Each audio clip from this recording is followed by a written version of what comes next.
नमस्कार। आसान commerce classes में आपका स्वागत है। आज हम करेंगे 11th क्लास की अकाउंटेंसी का चैप्टर 16 यानी डेप्रिसिएशन। डेप्रिसिएशन के फर्स्ट पार्ट में आज हम meaning, features, causes, need and methods of depreciation, इसके अलावा factors determining the amount of depreciation को करेंगे। तो चलिए शुरुआत करते हैं मीनिंग ऑफ डेप्रिसिएशन से। डेप्रिसिएशन को हम इस तरीके से परिभाषित कर सकते हैं कि depreciation is fall in the value and utility of fixed assets, कि डेप्रिसिएशन फिक्स्ड एसेट्स की वैल्यू और यूटिलिटी में गिरावट है, कमी है, due to their constant use and expiry of time, कि उसके लगातार उपयोग से, प्रयोग से और उसके टाइम खत्म होने के कारण हमारा डेप्रिसिएशन होता है। तो इसको हम किस तरीके से परिभाषित कर सकते हैं? डेप्रिसिएशन किसी फिक्स्ड एसेट्स के लगातार उपयोग से और उसके टाइम खत्म होने के कारण उसकी कीमत और उपयोगिता में कमी है। अब देखिए, इसी डेफिनेशन से अब हमारी क्या निकल कर आती हैं, कुछ फीचर्स निकल करके आती हैं। तो इसमें सबसे पहले क्या, decline in the value of assets. जैसे हमने कहा है, क्या है ये, उसकी वैल्यू में कमी है। फिक्स्ड एसेट्स ऐसा नहीं है जितने नई हम खरीदते पुरानी उतने में नहीं रहती, उसको उपयोग करने से उसकी कमी, उसकी वैल्यू में कमी आती रहती है। और दूसरी क्या है, परमानेंट नेचर। जो ये कमी है ये परमानेंट नेचर की होती है। ऐसा नहीं है कि एक बार जो कमी हो जाए फिर दोबारा से उसकी कीमत नहीं बढ़ती। जो डेप्रिसिएशन एक बार लग गया तो ऐसा नहीं है कि दोबारा से उसको डेप्रिसिएशन खत्म हो जाएगा, एक जो कमी आई है उसकी वैल्यू में, ऐसा नहीं दोबारा से उसकी कीमत बढ़ेगी नहीं, लगातार फिर उपयोग से वो घटती रहेगी। कि जैसे कि एक साल में 10% की कमी आई, अगले साल में उसकी 10% की इंक्रीज होगी, ऐसे इंक्रीज वो नहीं हो सकती किसी की वैल्यू। जो डेप्रिसिएशन एक बार हो जाता है वो डेप्रिसिएशन हो जाता है अगले साल, और उसमें कमी आती है, उसकी कीमत में वृद्धि नहीं होती है। ग्रेजुअल एंड कंटिन्यूस प्रोसेस, जो ये प्रोसेस है डेप्रिसिएशन की, लगातार चलती रहती है। Not a process of valuation, ये कोई वैल्यूएशन की प्रोसेस नहीं है। ये चीज़ हमें ध्यान से समझनी होगी। ये नहीं है जैसे कि एक एग्जांपल समझते हैं। एक मशीन है, मान लीजिए हमने ये परचेज कर ली और इसकी जो हमारी एस्टिमेटेड लाइफ वो 10 साल है, तो हम मान के चलेंगे कि हर साल इसकी जो कीमत में 10% की कमी आती रहेगी। तो ये क्या है, वैल्यूएशन नहीं है, बल्कि उसकी जो इस्तेमाल करने की पीरियड है उसमें उसकी कीमत को हम बांट लेते हैं। कि हो सकता है कि अगले साल ही अगर कीमत को जैसे हम बेचना चाहें तो ये 50% में बिके, लेकिन उसकी डेप्रिसिएशन 50% नहीं होगी, 50% नहीं बल्कि उसकी 10% ही हम मानकर चलेंगे। Next point, decrease in the book value not market value. अब जैसे कि इसी पॉइंट से हमारा क्लियर होता है, फोर्थ पॉइंट और फिफ्थ पॉइंट हमारा देखिए लगभग एक जैसे ही है, कि इसकी जो बुक वैल्यू है उसमें कमी डेप्रिसिएशन होता है, ना कि मार्केट वैल्यू में। हो सकता है मार्केट वैल्यू तो कई बार ज़्यादा भी हो सकती है, मे बी ऐसा भी हो सकता है कि कीमत किसी की बढ़ जाए, कोई ज़्यादा महंगी हो जाए चीज़ें, और हमने कभी सस्ते में वो खरीद ली थी, अब वो ज़्यादा महंगी मिल रही है, तो हो सकता है कि वो उतने से और ज़्यादा में कहीं बिक जाए। लेकिन उसकी जो वैल्यू है, बुक वैल्यू है, जितने में हम वो खरीदी थी उसकी बुक वैल्यू में ये कमी होती है, ना कि ये मार्केट वैल्यू में। अब आगे देखते हैं हम कॉजेज ऑफ डेप्रिसिएशन। ये डेप्रिसिएशन की विशेषता देख ली, लेकिन ये आती क्यों, डेप्रिसिएशन होता क्यों, लगाते क्यों है, इसका क्या कारण है? कि बाय कांस्टेंट यूज, जब हम किसी चीज़ को लगातार उपयोग करेंगे तो उसकी कीमत में कमी आती रहती है। नेक्स्ट है एक्सपायरी ऑफ टाइम। अब कोई चीज़ ऐसा कई बार हम इस्तेमाल मान लो ना भी करें, एक नई चीज़ है, वो मशीन हमने खरीद कर रख रखी है, तो टाइम बीतने में उसमें जंग लगेगा, उसकी बारिश से, हवा से, पानी से, खड़े खड़े भी कोई चीज़ क्या है बेकार हो जाती है। तो इससे टाइम के साथ साथ, टाइम बीतने के साथ साथ भी किसी चीज़ की कीमत में कमी आती रहती है। By expiry of legal rights. अब ये कई बार ऐसा होता है कि मशीन हमने परचेज नहीं की, बल्कि वो हमने क्या है लीज पर ले लिए। तो लीज पर मान लीजिए 20 साल के लिए लिए, तो हर साल उसकी कीमत में हमारी कमी कितनी होती रहेगी, 20%, 5% की उस कमी होती रहेगी हमारी। तो इस तरह से वो 20 साल हमारे उसके लीगल राइट जैसे जैसे खत्म होते जाएंगे, वैसे वैसे उसकी कीमत में हमारे लिए कमी होती जाएगी। By obsolescence. ऑब्सोलेंस का मतलब है कि कोई नई टेक्निक आज, नई नई इन्वेंशन होती है, नई नई टेक्निक आती रहती हैं, तो इससे जो पुरानी जो टेक्निक थी, वो हमारी पुरानी जो मशीनें थी वो हमारी बेकार होती चली जाती हैं, तो इससे भी उसकी कीमत में कमी आती है। Bye depletion. डिप्लेशन का अर्थ होता है जैसे खान वगैरह हैं, माइनिंग्स हैं, उनकी एक तेल की माइनिंग है या हमारी कोयले की माइन्स हैं, इस तरह कोई माइनिंग हो सकती है, तो उनमें क्या जितना हम उसको उपयोग करते हैं वो निकलती जाती हैं, तो उनकी जो कमी आती जाती है उसमें, तो ये भी एक हमारा डेप्रिसिएशन का मूल्य में कमी का कारण होता है। अब आगे हम देखते हैं need of providing depreciation. Depreciation को लगाने की ज़रूरत क्या होती है, हम क्यों इसको बिजनेस जब हम करते हैं तो डेप्रिसिएशन क्यों लगाते हैं, तो इसके कारण है कुछ। Ascertain the true profit and loss. अगर हम डेप्रिसिएशन नहीं लगाएंगे तो हमारा प्रॉफिट एंड लॉस सही नहीं निकलेगा, क्योंकि डेप्रिसिएशन हमारी क्या है, ये भी एक किस्म से हमारा एक हानि होती है, लॉस होती है, ये भी हमारा एक खर्चा होता है। हालांकि हम किसी को पे नहीं करते, लेकिन हमारी एसेट्स में अगर मूल्य में कमी आ रही है तो वो हमारा क्या है, एक प्रॉफिट को कम करती है। तो इसका कैलकुलेशन करना जरूरी है, तभी हमारी सही प्रॉफिट का कैलकुलेशन हो सकता है। Showing the true financial position.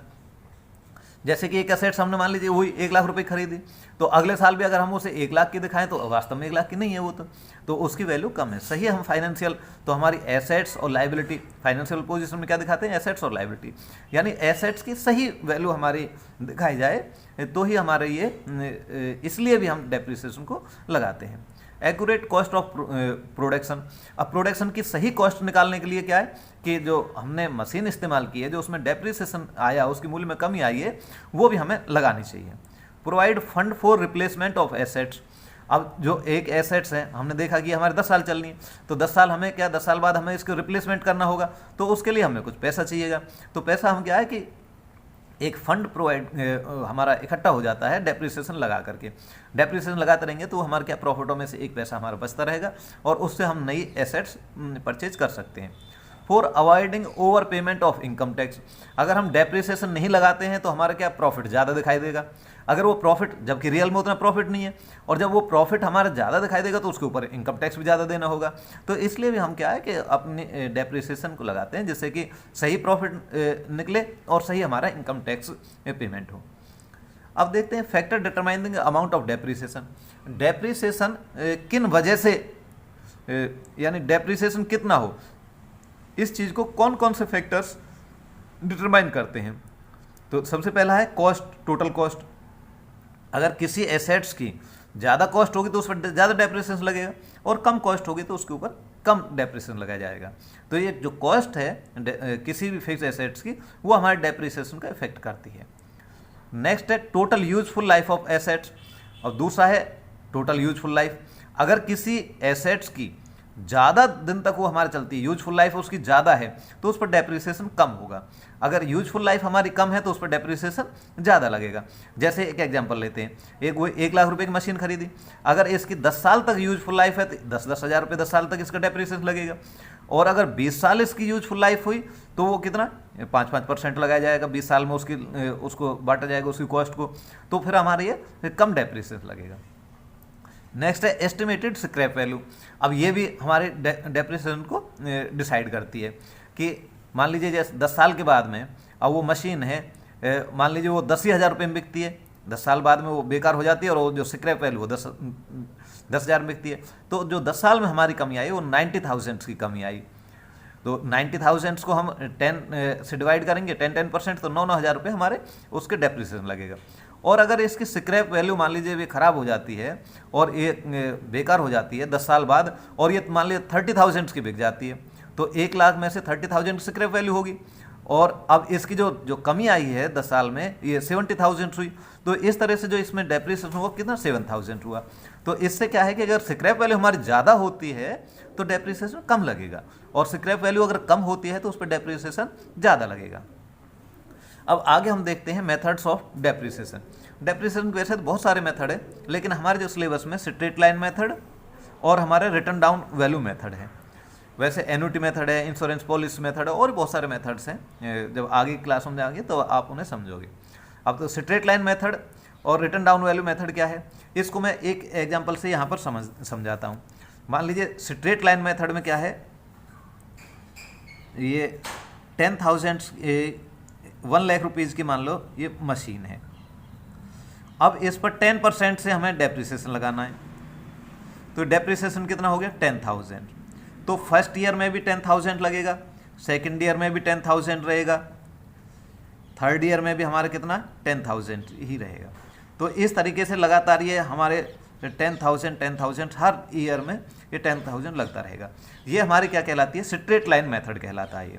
दूसरा हमारा return down value method. Return down value method में क्या है कि मान लीजिए एक मशीन हमारी कितने की, 1 लाख रुपीज़ की है और इसी पर 10% का डेप्रिसिएशन लगाया जाता है। तो डेप्रिसिएशन फर्स्ट ईयर में कितना हो जाएगा, 10,000 हो जाएगा। लेकिन अब जो नेक्स्ट ईयर सेकेंड ईयर में हम देखेंगे तो इस मशीन की जो कॉस्ट है वो 1 लाख नहीं रही, इसमें 10,000 का डेप्रिसिएशन लग गया और जो इसकी बुक वैल्यू है ये हमारी कितनी रह जाएगी, 10,000 कम करके 90,000 रह जाती है।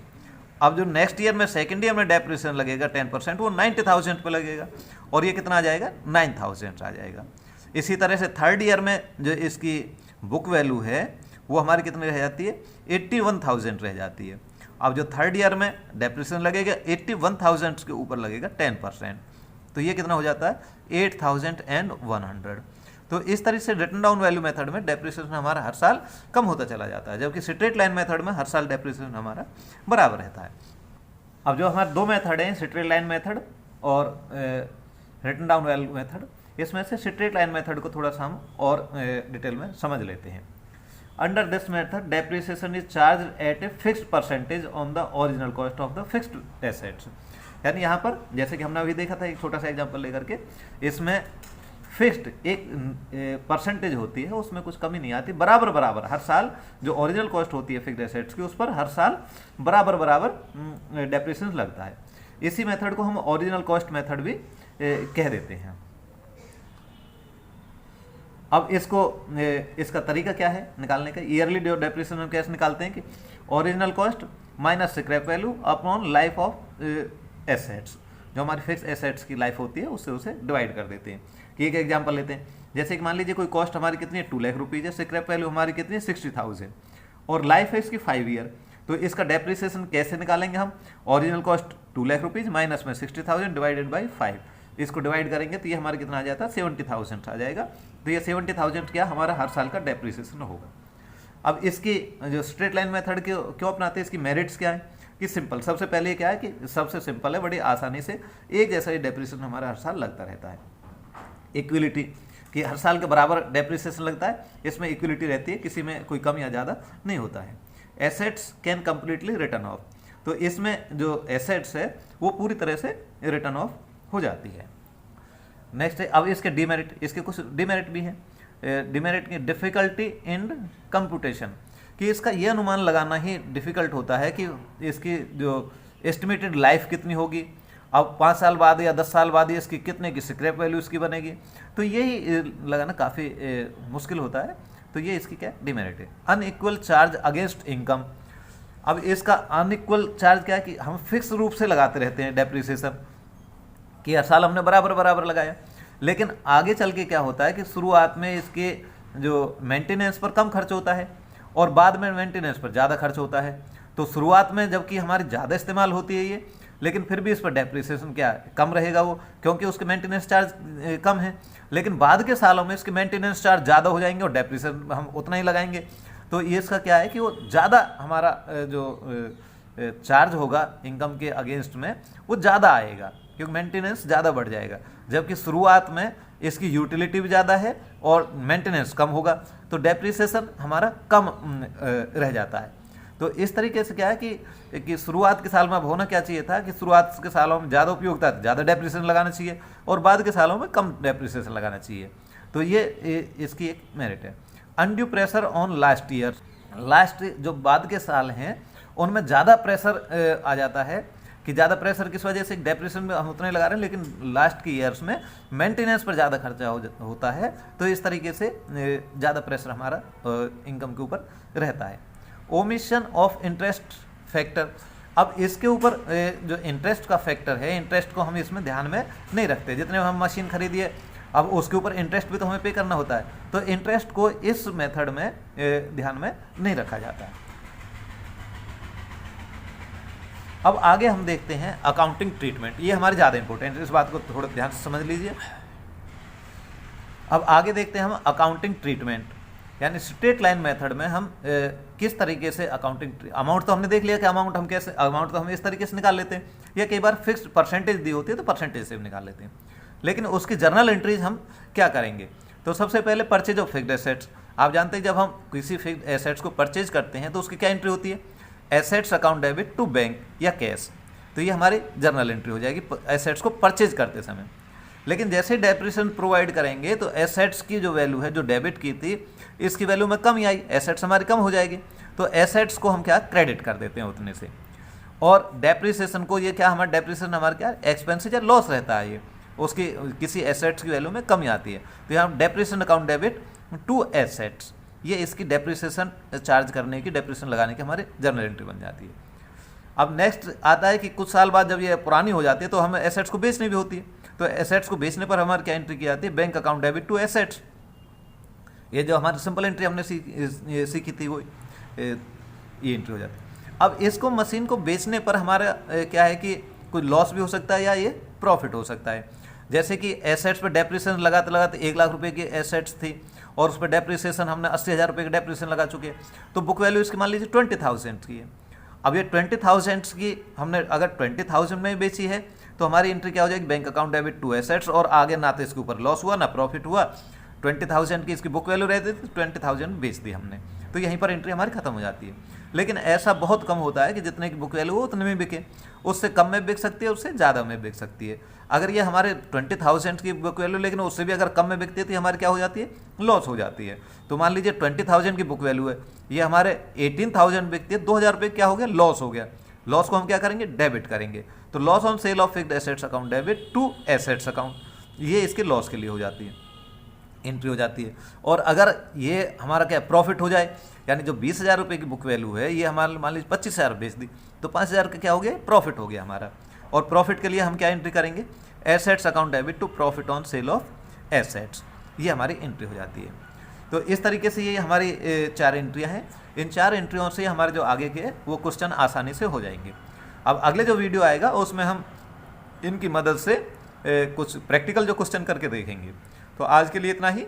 नमस्कार।